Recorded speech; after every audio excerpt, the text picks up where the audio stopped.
हाय, मैं हूँ आशुतोष केसरी। शायद आप इस चैनल पे पहले भी आ चुके होंगे और जानते होंगे मुझे, लेकिन आज एक सिंपल सा सवाल है आपसे। क्या आपने कभी गौर से सोचा है कि भगवान क्यों होते हैं? जब इंसान शिकार कर रहे थे, अनाज उत्पन्न कर रहे थे, शांति से जीवन जी रहे थे, तो फिर ये भगवान का कंसेप्ट अचानक से कैसे आ गया? कभी सोचा है इस बारे में?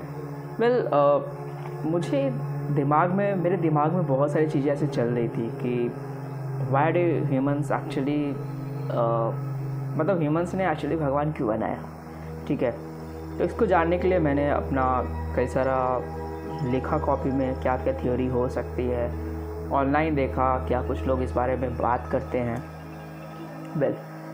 मुझे इस बारे में एक अच्छा इन्फॉर्मेशन मिला। मैं वो सारी चीज़ें मैं डिस्कस करना चाहता हूँ आपके साथ, और आपको कुछ और लगे क्यों भगवान होते हैं, कुछ और थ्योरी है तो वो ज़रूर बता रहा। तो शुरू करने से पहले आप सोच लो एक बार आपके दिमाग में क्या चल रहा है, और देखना कि क्या आपके जो भी थॉट्स है वो मेरे थॉट्स से मैच करते हैं या नहीं। चलिए शुरू करते हैं। ठीक है,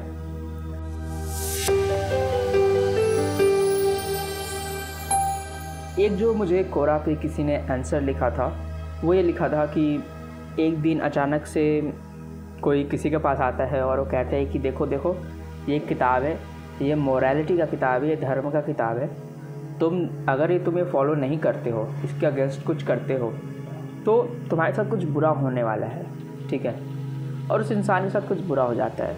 इसलिए नहीं कि वो फॉलो नहीं करता, इसलिए क्योंकि बुरा अच्छा होते रहता है लाइफ में। ठीक है, कुछ भी मान लो उसे चोट लग गया एंड उसे लगा कि हाँ उसने ऐसा कहा था कि अगर उसको फॉलो नहीं करूँगा तो चोट लगेगी, तो वो उसी चीज़ को फॉलो करने लगता है, उस धार्मिक किताब को।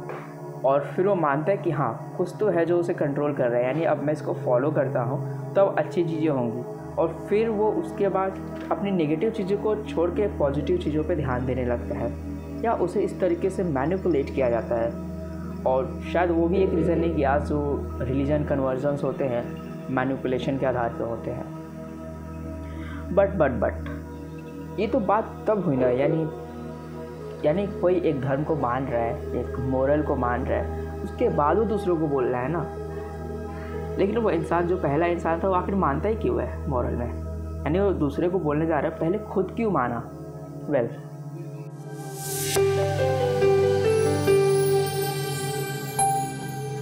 देखो, एक और जो थ्योरी ये है कि जब इंसान, जो दुनिया में बहुत सारी ऐसी चीज़ें हैं, बहुत सारे रहस्य हैं, मिस्ट्री है, जैसे कि ग्रेविटी, जैसे कि प्लैनेट्स जो रिवॉल्व करते हैं, इसके अलावा जो समंदर में, पहाड़ों पे बहुत सारी ऐसी मिस्ट्रीज़ हैं, बहुत सारे साइंस और नेचुरल अकरिंग जो प्रोसेसेस हैं, वो जब इंसानों को समझ में नहीं आते थे तो उन्हें लगता था कि कोई एक चीज़ है जो उन्हें कंट्रोल कर रही है। यानी उन्हें साइंस के बारे में कुछ भी नहीं पता, विज्ञान के बारे में नहीं पता। उन्हें नहीं पता अचानक से एक जगह ज़मीन से पानी क्यों निकल रहा है, या अचानक से एक जगह ज़मीन से धुआं क्यों निकल रहा है, उन्हें नहीं पता। तो वो क्या करते हैं कि वो इस पर बिलीव करने लगते हैं कि there is some power, not God, okay समझो बात को, देयर इज़ सम पावर जो कि उन सारी चीज़ों को कंट्रोल कर रहा है। उन्हें नहीं पता कौन, लेकिन कोई तो कंट्रोल कर रहा है। जैसे सन, मून, वो रिवॉल्व कर रहे हैं, तो उन्हें लगता है कि शायद वही गॉड है। यानी गॉड टर्म मतलब कि वो सोच रहे हैं कि वो उन्हें कंट्रोल करता है, इंसानों को, और इसलिए वो प्रकृति की पूजा करने लगते हैं, क्योंकि उन्हें नहीं पता कि प्रकृति में कोई चीज़ क्यों हो रही है। तो वो ये मानते हैं कि ये उनके बियॉन्ड है, तो कोई ना कोई चमत्कार है, यानी कोई भगवान है, कोई इंसान है, या फिर कोई एक पावर है जो उन्हें कंट्रोल कर रहा है, जिन्हें वो भगवान का नाम देते हैं। और इस तरीके से उन्होंने प्रकृति की पूजा, नेचर की पूजा शुरू की। और इसी तरीके से बहुत सारे नेचर गॉड्स जो दुनिया में एग्जिस्ट करते हैं।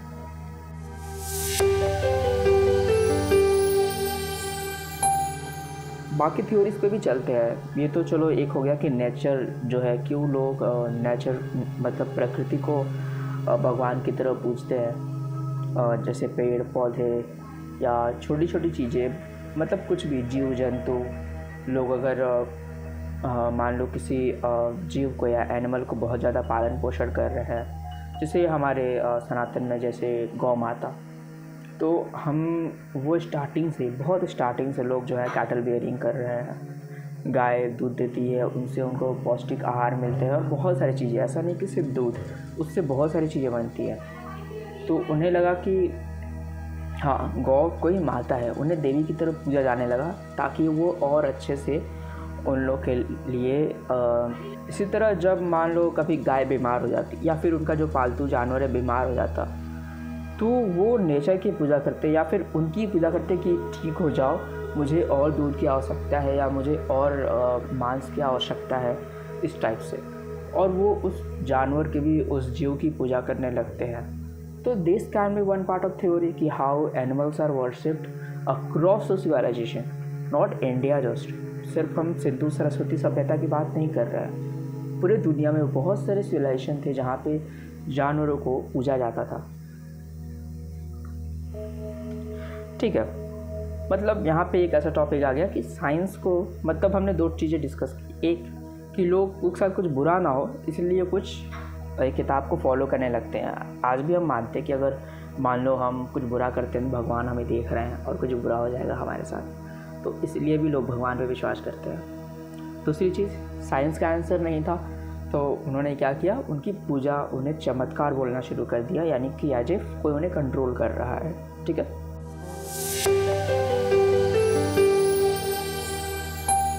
फिर आती है कहानी एक और, जिन्हें जैसे कि कृष्ण जी, राम जी, जीसस या इस टाइप के जो थे पैगंबर या गुरु नानक, ये लोग।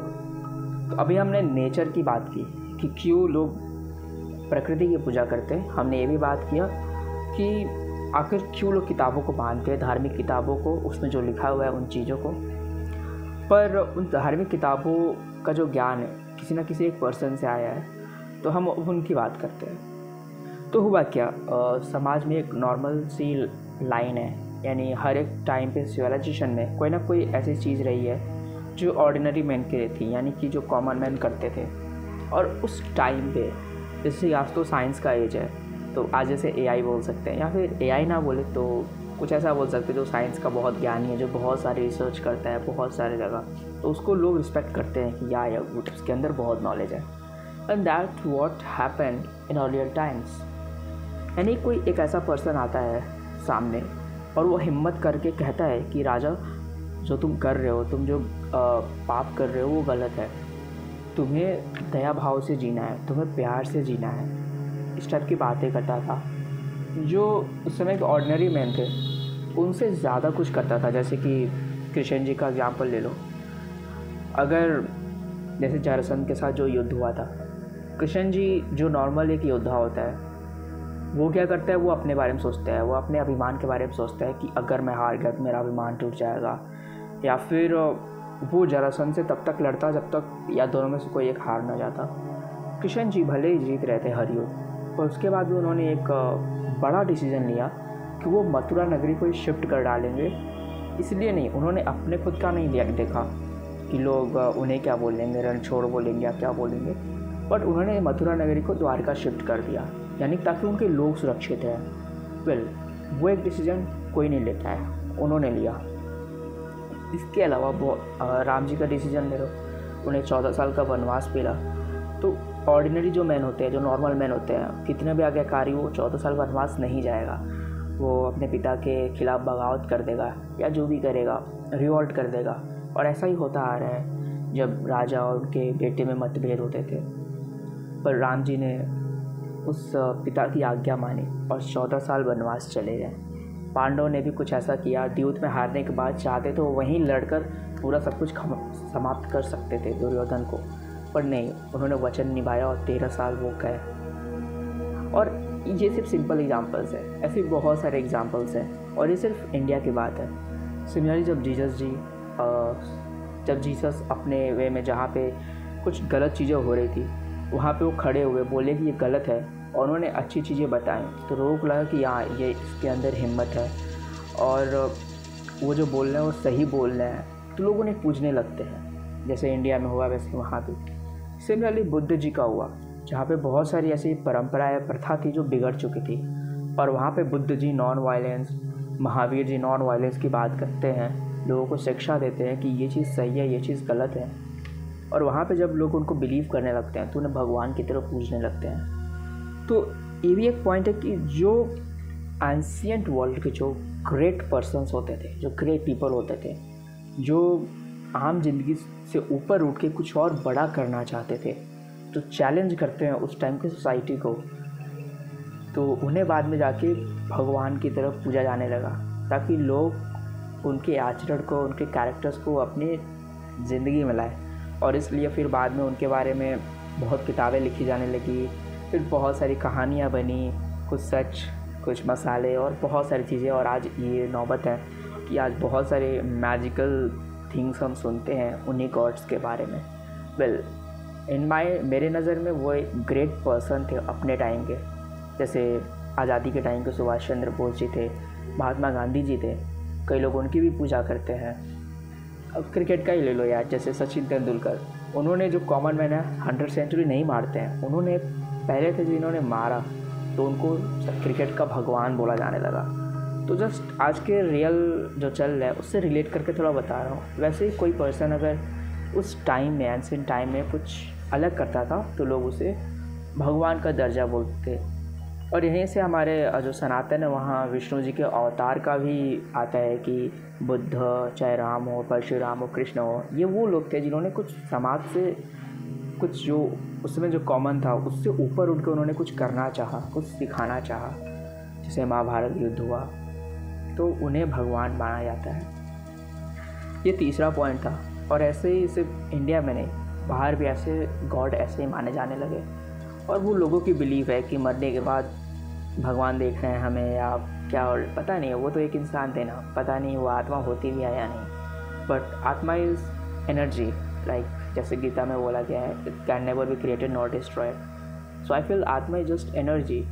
तुम्हारी जो मेमोरीज होती है ना, तुम्हारे जो तुम कुछ भी करते हो लाइफ में, वो मेमोरी ब्रेन में स्टोर होता है, और जब जलता है तो ब्रेन या दफनाया जाता है तो बॉडी के साथ ब्रेन भी चला जाता है, यानी तुम्हारी मेमोरीज चली गई। This all left with just energy and it doesn't have any correlation with you really.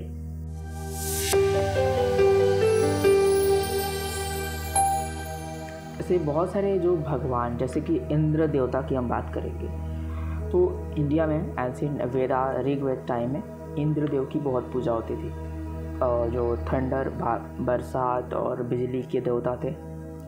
तो जब कल्चर मिक्स हुए, यानी जब ग्रीक्स आए यहाँ पे बाद में, तो उसके बाद कहते हैं कि जब ये नॉर्थ वेस्टर्न इंडिया में आए तो उन्होंने देखा कि यहाँ पे हिराकल्स की पूजा हो रही है, हरक्यूलिस की पूजा हो रही है। और वो जो हरक्यूलिस बोलते थे वो हरे कृष्णा को बोलते थे, क्योंकि वहाँ के जो नॉर्थ वेस्टर्न रीजन थे इंडिया के, वो हरे कृष्णा को पूजते थे, और बलराम को भी जो हल लेते थे। तो वहाँ से वो लोग हरक्यूलिस की कहानियाँ ले गए अपने। हो सकता है हरक्यूलिस नाम का कोई बंदा हुआ भी हो, मे बी, बट जो मैंने रिसर्च किया है थोड़ा अलेक्जेंडर के टाइम से कुछ बुक से, तो मुझे रियलाइज़ हुआ कि यहाँ से कहानियाँ जब हरक्यूलिस की फैली, हरे कृष्णा की, तो उसको हरक्यूलिस का नाम दिया गया उनके एक्सेंट में, और फिर वहाँ पे एक गॉड बन गया हरक्यूलिस। सिमिलरली इंद्र से बहुत सारे गॉड बने, सिमिलर गॉड्स तुम्हें दिखेंगे, और ज्यूत पिता से जुपिटर, ज्यूस, ये गॉड। तो जब कल्चर का मिक्स होता था तो लोग प्रकृति की पूजा करते ही थे, तो जब नाम देना होता था तो किसी दूसरे कल्चर में जो गॉड है उनसे रिलेट करके नाम देते थे। तो इस तरीके से भी बहुत सारे अलग अलग कल्चर में गॉड्स का फॉर्मेशन हुआ। बट ओवरऑल बात ये कि यार ये सब जो है ना, ये इंसान के दिमाग में था कि हाँ ये भगवान है, पर ऐसा था नहीं। उन्होंने खुद बनाया कि इन्हें भगवान बोलेंगे, हम नहीं बोलेंगे। But what is actually God, क्या है भगवान? वेल, और कुछ पॉइंट्स देखते हैं, फिर हम इस बारे में बात करेंगे।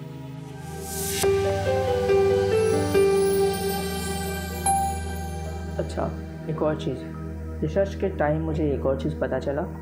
राजा थोड़ा सा नाम भूल रहा हूँ, आई गेस इट इज़ बिलोचन, राजा बिलोचन बलि के पुत्र थे या।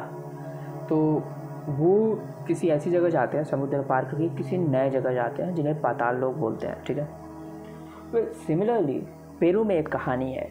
पेरू यानी साउथ अमेरिका के में जो कंट्री है, उनके मुताबिक समंदर से कोई पूरब पश्चिम के साथ समंदर से कोई पेरू में आया था जो विरोचक या इस टाइप के नाम का था, और उन्होंने वहाँ पे सिविलाइजेशन लाए, वहाँ पे सारे लोगों को रहना सिखाया, ज्ञान सिखाया, और फिर वो एक दिन समंदर के रास्ते चले गए।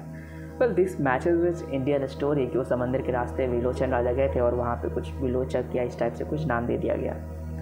तो यहाँ से एक और चीज़ पता चलती है कि यहाँ से एक चीज़ बता सकते हैं कि मान लो एक स्मार्टर सिविलाइजेशन है, वहाँ पे मतलब एक स्मार्ट सिविलाइजेशन है जहाँ पे फल फूल है सब कुछ, वहाँ का कोई एक पर्सन कहीं ऐसे आइलैंड पे पहुँच जाता है या कोई ऐसे जगह पे पहुँच जाता है जहाँ पे कोई प्रॉपर सिविलाइजेशन नहीं है, सिंपल हंटिंग चल रहा है बस, और वहाँ पे जाके अपनी नॉलेज फैलाता है, अपनी टेक्निक्स बताता है कि कैसे और बेटर वे में जी सकते हैं वो लोग, तो उन्हें भी वो भगवान का रूप देते हैं। अब ये भी पॉसिबल है। सिमिलरली जब जैसे ऑस्ट्रेलिया और नॉर्थ अमेरिका में बाद में वहाँ नेटिव इंडियंस के पास अमेरिकन्स गए, ऑस्ट्रेलिया में ओरिजिन्स के पास ऑस्ट्रेलियंस गए, उन्होंने भी वहाँ पे एक बेटर लाइफस्टाइल लाए। वो अलग बात है, वहाँ के नेटिव जो इंडियंस थे उनको ख़त्म कर दिया गया शायद काफ़ी हद तक, पर वहाँ पे बेटर लाइफ लाए। उसी प्रकार एक स्मार्टर सिविलाइजेशन का कोई एक बंदा जाता है किसी आइलैंड पे या किसी ऐसे जगह पे जहाँ पे कोई सिविलाइजेशन नहीं है, और वहाँ पे उनको सिखाता है नया लाइफस्टाइल, तो वो लोग उसे भगवान की तरह पूजते हैं। बाद में जाके कहानियाँ बनती हैं और बहुत सारी मैजिकल चीज़ें उसको दी जाती है। मे भी सही हो या गलत, बट ये भी एक पॉइंट है कि हाँ ऐसे भी एक सिविलाइजेशन में भगवान बन सकते हैं, क्योंकि उन्हें नहीं पता वो कहाँ से आया है, राइट। वो उन्होंने लैंड नहीं देखा है। अगर कोई एक आइलैंड पे रहता है तो उसको लगता है कि वो आइलैंड ही उसकी दुनिया है, बचपन से मरने तक वो वहीं पे है, और कोई बाहर से आता है तो दे विल थिंक कि हाँ कोई तो गॉड है। मैं पूरी तरह 100% श्योर हूँ, आज भी अगर इंडियन प्लेन्स या कोई भी नॉर्थ सेंटिनल आइलैंड के ऊपर से गुजरता होगा तो उनके दिमाग में ये चीज़ ज़रूर आती होगी, ये भगवान है, ये उनके बस की बात नहीं है, तो कोई भगवान है। नॉर्थ सेंटिनल आइलैंड वो आइलैंड है, नॉर्थ सेनिटर वो एक ऐसा आइलैंड है जहाँ पे आज भी लोग बहुत पुरानी लाइफस्टाइल जीते हैं, अराउंड 10,000 20,000 साल पुरानी, और उनका मॉडर्न इंडिया या मॉडर्न वर्ल्ड से कोई कनेक्शन नहीं है, नथिंग। ये अंडमान निकोबार आइलैंड के पास है, पोर्ट ब्लेयर के पास है, तो आप इसके बारे में सर्च कर सकते हो। सिमिलरली बहुत सारे ट्राइब मिल जाएंगे अमेज़ॉन में भी।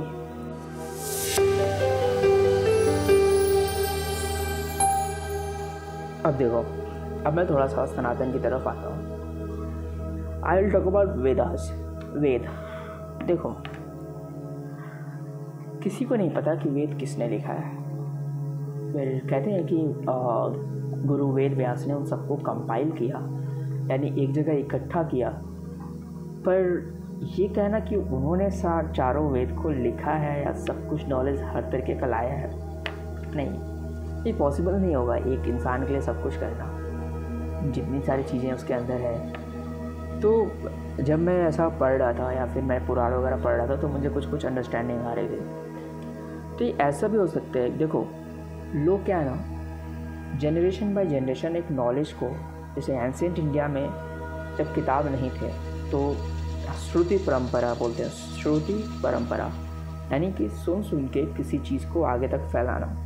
ऐसा ही हमारे इंडिया में हुआ, धीरे धीरे नॉलेज इकट्ठा होती गई और वो जनरेशन बाय जनरेशन बढ़ती गई। फिर एक ऐसा टाइम आया जो बहुत सारे नॉलेज हो गए और ज़रूरत पड़ी उनको एक जगह कंपाइल करने की। तो ऐसे कहते हैं कि ब्रह्मा जी से जो वेद उत्पन्न हुए हैं, बट यहाँ पे एक चीज़ समझ सकते हैं कि हो सकता है ब्रह्मा एक ऐसे इंसान थे उस एंशिएंट इंडिया में जो बहुत ज्ञानी थे, जिन्होंने जो सारे वेद का जो नॉलेज बाईपास हो रहा था, उन्होंने उन सबको जाना, पढ़ा और समझा, और उन्होंने अपने शिष्यों को, जो जिन्हें ऋषि मुनि बोलते हैं, सप्तर्षि आई गेस, हाँ सप्तर्षि, उसके अलावा भी कुछ ऋषि मुनि थे, तो उन्होंने उन सबको दिया अपने उनके शिष्य को, हो सकते हो उनके शिष्य हो या पुत्र हो मे बी, तो वो उन्होंने वो सारे वेद के नॉलेज उन्हें पास किया और अलग अलग ऋषि मुनियों ने उस वेद को अलग अलग पार्ट्स को लिखा और बाद में वेद व्यास जी ने उन सारे पार्ट्स को एक जगह इकट्ठा किया, बस जो दूसरे ऋषि द्वारा लिखा गया था या उनके द्वारा बोला गया था। समझ रहे हो? तो दिस कैन ऑल्सो मीन कि जहाँ से नॉलेज शुरू हुई वहाँ से मानते हैं कि यूनिवर्स शुरू हुआ, क्योंकि उससे पहले हंटिंग गैदरिंग और ट्राइब्स में रहते थे लोग, पर वहाँ से एक सिविलाइजेशन शुरू हो गई जब नॉलेज आया उनके पास, और उस तरीके से ब्रह्मा और जो ऋषि मुनि थे उनकी शुरुआत हुई। और वहीं पे भारतवर्ष में ब्रह्मर्षि देश, जो ब्रह्मवर्त जो बोलते हैं, हरियाणा के पास सरस्वती और दृशद्वंती नदी के बीच में, वहाँ पे राजा मनु ने, वैवस्वत मनु, जिनका नाम विराट भी था, तो उन्होंने वहाँ पे कल्चर शुरू किया वेदा का।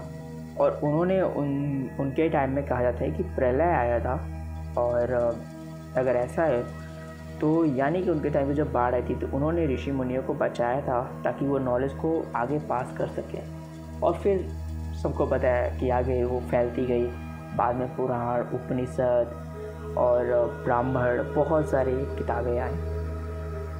वो अलग बात है, पिछले 1000 सालों में इतनी किताबें जलाई गई हैं और इस्लामिक इन्वेजन्स के बाद कि हमें बहुत सारी चीज़ें नहीं मिलती, पूरी की पूरी सबसे बड़ी लाइब्रेरीज ही जला दी गई। तो I can not say anything more कि हमें आगे मिलेगा कभी कि क्या सच है।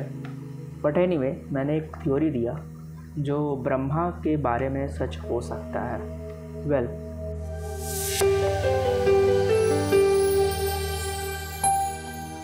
इसके बाद हम आते हैं हनुमान और जामवंत पे, क्योंकि कहानी में था कि हनुमान एक वानर होते हैं और जामवंत जो होते हैं एक रिक्ष होते हैं, यानी भालू। क्या सच में? ऐसी देखो, मैं गेम ऑफ थ्रोन्स देख रहा था, ठीक है, तो मुझे ये चीज़ रियलाइज़ हुआ, जो कौवों को पालते हैं उन्हें डायरेक्टली क्रो बोला जाता है, कौवा। जिनके फेवरेट भेड़िया थे उनको भेड़िया बोला जाता है। यानी किसी का क्या सिंबल है, जैसे सूर्यवंशी, उनका सूर्य सिंबल था, सन, तो उन्हें सूर्यवंशी, कई बार उनका राजा का नाम लिए बिना बोला जाता था कि सूर्यवंशी राजा, बस सूर्यवंशियों को हम हराएंगे। Similarly happen to different tribes. Ancient times में जब इंडिया में बहुत अलग अलग, या विदेश में भी ऑफकोर्स वर्ल्ड में अलग अलग ट्राइब्स हुआ करते थे, और ऑफकोर्स हमेशा से एक ये चीज़ रहा है कि कोई भी ट्राइब हो या देश हो या कुछ भी हो, कल्चर हो, एक सिंबल होता है सबका, एक फ्लैग होता है, एक सिंबल होता है। तो जो लोग आग की पूजा किया करते थे, पुराणों के हिसाब से अग्नि का जिन्होंने आग का आविष्कार, जिन्होंने आग को खोजा कैसे बनाते हैं, वो अग्नि ट्राइब्स के हो सकते हैं। यानी उन्होंने खुद को अग्नि कहा और वहीं से ये आग का नाम, मतलब उसको अग्नि नाम दिया गया। उसके पुत्रों का वर्णन है, बहुत सारी चीज़ें, और उन्हीं के नाम पे, यानी जो आग को पूजते थे वो एक अग्नि क्लैन हो सकते हैं। सिमिलरली जल को पूजने वाले वरुण क्लैन हो सकते हैं, और हवा को पूजने वाले पवन, वायु क्लैन, तो अलग अलग क्लैन हो सकते हैं। बट इसके बाहर भी जो ये भी पॉसिबल है ना कि देखो, मैं यहाँ पे बात कर रहा हूँ हनुमान और जामवंत की। आज भी तुम्हें दुनिया में ऐसे ट्राइब्स मिल जाएंगे, अगर तुम देखो अमेजॉन ट्राइब्स में, जो जिनका फेशियल एक्सप्रेशन थोड़ा सा अलग होता है नॉर्मल ह्यूमन से। जैसे ऐसे समझो कि हम यूपी बिहार वालों का थोड़ा सा फेशियल एक्सप्रेशन, फेशियल जो कट है और बाकी चीज़ें थोड़ा अलग होता है नॉर्थ ईस्ट इंडिया से या साउथ ईस्ट एशियन कंट्रीज, अलग साउथ ईस्ट एशियन कंट्रीज से। सिमिलरली ऐसा भी तो हो सकता है ना कि कोई ऐसे इंसान भी थे, क्योंकि हनुमान और जामवंत जो थे वो जंगलों में रहते थे, कि दंडकारण्य जंगल, और पूरा जो साउथ इंडिया में उस समय बहुत जंगल थी। हमें बहुत ज़्यादा सिविलाइजेशन नहीं फैली थी उस टाइम पे, रामायण के टाइम में। बाद में वहाँ पे सिविलाइजेशन फैला जब चोलाज वगैरह आए, उससे पहले नहीं था वहाँ पे। तो जंगलों में तो ऐसा पॉसिबल है ना, जैसे अमेजन ट्राइब्स के अंदर है, साउथ अमेरिका में है, वैसे ही कि कुछ उनका फेशियल कट्स थोड़ा सा अलग होता था, जो कि थोड़ा मे बी यहाँ पे थोड़ा चेंज होता हो, जिनकी वजह से उनको शायद बंदर की तरह बोला जाता हो, और जंगलों में बंदर भी तो काफ़ी होते हैं। दूसरी चीज़, वानर का मतलब होता है वन प्लस नर, अगर तोड़ा जाए तो that can be man of jungle, यानी जंगल में रहने वाले नर यानी आदमी। This is also possible. And second thing जो मैंने बोला कि यार उसका फेशियल कट थोड़ा सा चेंज हो सकता है, हो सकता है इसीलिए शायद उन्हें नॉर्मल ह्यूमंस जो है उन्हें वानर बुलाते थे, क्योंकि वो थोड़े से मंकी टाइप के हल्के से दिखते थे। इट डजंट मीन कि एकदम प्रॉपर मंकी थे, ठीक है। और ऑफकोर्स जंगल में रहते थे तो वो ज़्यादा हंटिंग वगैरह पे ज़्यादा बिलीव करते थे, वो गुफाओं में रहते थे, उनकी स्ट्रेंथ स्ट्रॉन्ग होती थी, लंबे कद के होते थे। तो ये भी एक रीज़न है कि हनुमान या जो वानर लोग थे वो काफ़ी शक्तिशाली बताए गए हैं रामायण में। सिमिलरली देखो हम उनको नकार नहीं सकते। क्यों नहीं नकार सकते बता रहा हूँ, क्योंकि सुग्रीव जब बात करते हैं सीता माता की खोजने की, और अगर बिना रामायण पढ़े आके कुछ भी बोलो तो यार मैं सुनूंगा नहीं। तुम रामायण जाके पढ़ना, उसमें प्रॉपर जहाँ समझाते हैं और किस तरह से वो समझाते हैं कि तुम इस डायरेक्शन में जाना, उस डायरेक्शन में जाना। और कहीं ना कहीं वर्ल्ड के बहुत दूर दूर वाली जगहों की बात करते हैं, जहाँ पे वो साउथ अमेरिका की भी बात करते हैं, जहाँ पे आज भी अनंत नाम का पहाड़ है। तुम सर्च करो तुम्हें मिल जाएगा। एंड आई थिंक इसका नाम है कैडबेरा, एंडोरा कैडबेरा। थोड़ा सा मैं सर्च करना पड़ेगा इस बारे में, पर तुम्हें मिल जाएगा। तो प्रूव होता है कि यार उन्हें पता था साउथ अमेरिका का भी, तो गलत नहीं बोल सकते उन्हें, बट हो सकता है कि वो थोड़े से अलग दिखते हो, ठीक है। सिमिलरली जाम्बुवंत हो सकते हैं वो एक ऐसे वृक्ष बोला जाता है क्योंकि उनके जो पालतू जानवर या होते होंगे, भालू उधर काफ़ी पाए जाते होंगे उनके जगह पे, या फिर उन्हें के पूरे बॉडी पे बहुत बाल होते होंगे और स्ट्रेंथ, इसलिए शायद उन्हें वृक्ष बोला जाता हो। तो it's always a possibility, like कि तुम पूरी तरह से चीज़ों को नकार नहीं सकते, क्योंकि साइंस भी ये पॉसिबिलिटी तो बताता है। साइंस ये गलत तो नहीं है।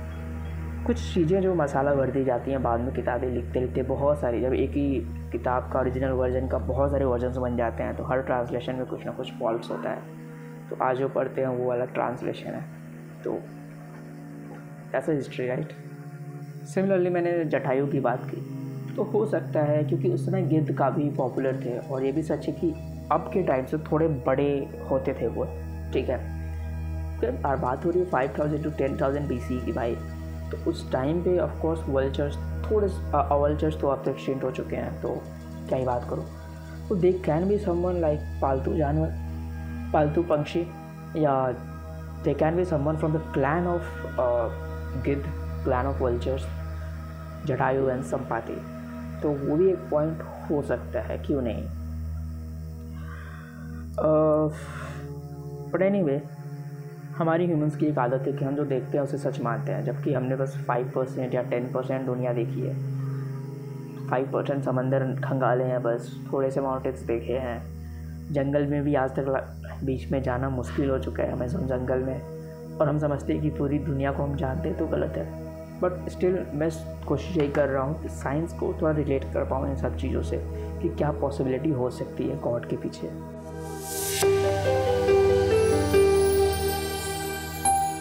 अच्छा, एक पॉसिबिलिटी ये भी है, हो सकता है, क्यों नहीं, जैसे हम रोबोट बनाते हैं, दे आर आवर सिमुलेशन। तो जैसे साइंस में एक टर्म है टाइप 1, टाइप 2, टाइप 3, इस टाइप से सिविलाइजेशंस। तो there can be some higher civilisation with, मतलब कोई तो एक ऐसी हायर सिविलाइजेशन होगी, हो सकता है वो सन को कंट्रोल कर रहे हो, हो सकता है वो सोलर एनर्जी को कंट्रोल कर रहे हो, और हो सकता है हमारे प्लैनेट को भी कंट्रोल कर रहे हो और हमें यकीन नहीं है। जैसे एक चींटी के लिए एक छोटी सी जगह बना दोगे, वो उसका संसार हो जाएगा। एक बैक्टीरिया के लिए एक स्किन का छोटा सा पार्ट उसके लिए यूनिवर्स है। हमारे लिए जो यूनिवर्स है हो सकता है किसी के लिए छोटा सा पार्ट हो, बहुत ज़्यादा यूनिवर्स हो सकते हैं। तो दिस इज़, हालांकि इस पॉसिबिलिटी पर हम ना जाए तो अच्छा है, और this is a science based, this is a possibility, but need not to talk about this. तो हो सकता है जो हायर सिविलाइजेशन है, जैसे इजिप्ट में वो 3 स्टार्स ओरियन के पूजे जाते हैं, भगवान का वास कहा जाता है, कैन बी पॉसिबल कि वहाँ से कोई किसी टाइम पे एक ऐसा मॉडर्न पर्सन आया हो जो बताया हो इजिप्ट में कि पिरामिड्स कैसे बनाने हैं या कुछ भी, तो उन्हें जानते हैं कि हाँ समथिंग गॉड है।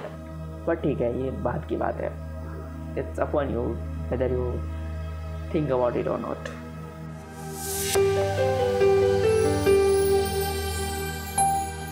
रिलीजन्स ज़रूरी है क्या?